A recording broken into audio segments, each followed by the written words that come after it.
Hi everyone, wanted to do a really quick overview of some of the major elements and themes in the latter prophets.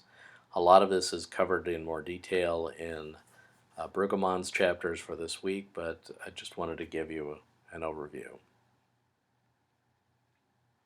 So, who were these prophets? Actually, most of them are fairly anonymous. So, if you look at prophets like Amos and Isaiah, we read a lot about what they said and what they wrote, but we don't really get to find out much at all about who they were. So Amos is some sort of a um, dresser of sycamore trees, some sort of tender of trees. We don't even know exactly what that means in biblical Hebrew. And Isaiah seems to be some sort of an official in the city of Jerusalem. But we don't find out a lot about them. So the focus is not really on them as individuals, it's more on their own message. Almost every prophetic book records the prophet's call from God. So they all receive some sort of call from God or a mission to go out and do a particular task. And this task involves speaking on behalf of God, and you will see many prophetic texts that start with the phrase, "Thus says the Lord." So, showing that the prophet is like a mouthpiece for God, is giving a message for God, is a messenger for God. An important part to notice about the prophet's mission is that they're not fortune tellers. In other words, they're not giving some sort of secretly coded messages about what's going to happen in the future. But on the other hand, they are definitely reading the signs of the times. So their message is more about coming to the Israelites and saying, if you keep this up, you are going to meet punishment. Or if you keep this up, other countries are going to come in and invade and carry you off into exile. So they do talk about the future, both the near future and the far off future, but they're not just kind of telling the future to be, I don't know, uh, it's not, it's about the message of God, and it's not about having the skill of being able to predict what will happen. Oftentimes, it's important to realize that their message was poorly received. And this is even usually mentioned in the call of the prophets. So if we think of the call of Isaiah in Isaiah 6, um, God says, "Whom will I send and who will go for us?" And Isaiah raises his hand and volunteers for the task, probably the only volunteer in the Bible among the prophets. Usually they have all kinds of excuses as to why they can't serve. But Isaiah volunteers, and immediately God says, "Okay, that's great, but just so you know, nobody is going to pay any attention to what it is that you have to say," which is quite a task if you think about it. So their messages were often very poorly received. Prophets were persecuted, kicked out of various religious shrines, so they were not popular people. And thinking about some of the very broad major themes in the prophetic books,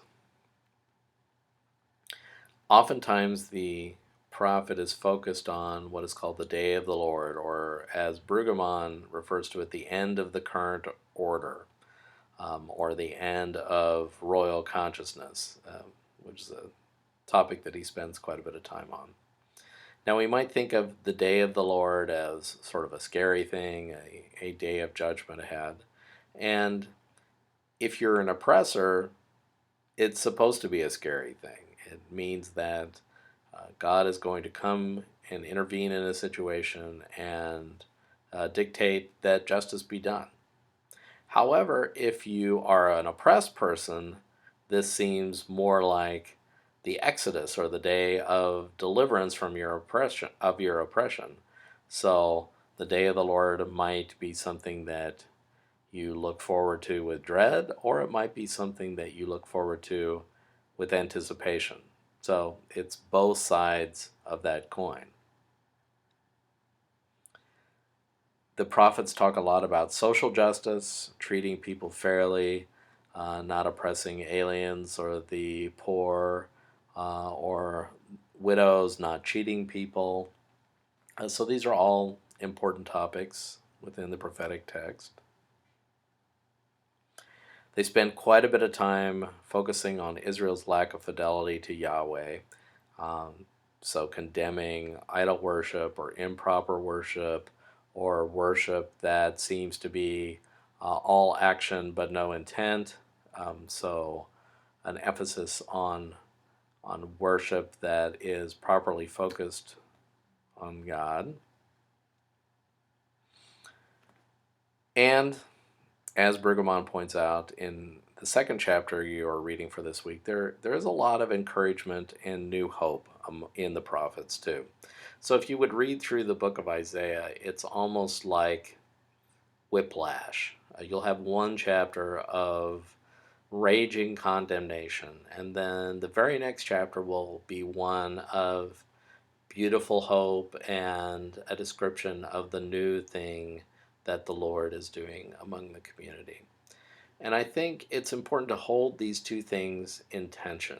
That while the old, whatever that is, the old order, the old royal consciousness that Brueggemann talks about, while that's being swept away, simultaneously Yahweh is doing something new.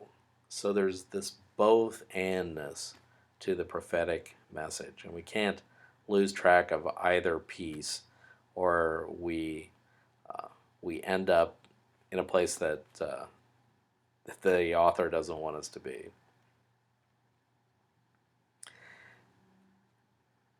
Ultimately, the prophets are wanting to call Israel back to their identity in the Exodus. So we've spent a fair amount of time over the last couple of weeks talking about memory and documenting what's happened in the past and constantly revisiting the past to make sense of the present, to understand identity. So the prophets call Israel often back to that moment in the Exodus when Yahweh rescued them, where they didn't have to lift a finger, um, and they were relying on God to fight their battles on their behalf. So calling them to return to that sense of both being a called people of God, called under prophetic leadership, but also really understanding their relationship to Yahweh in that day, in that event.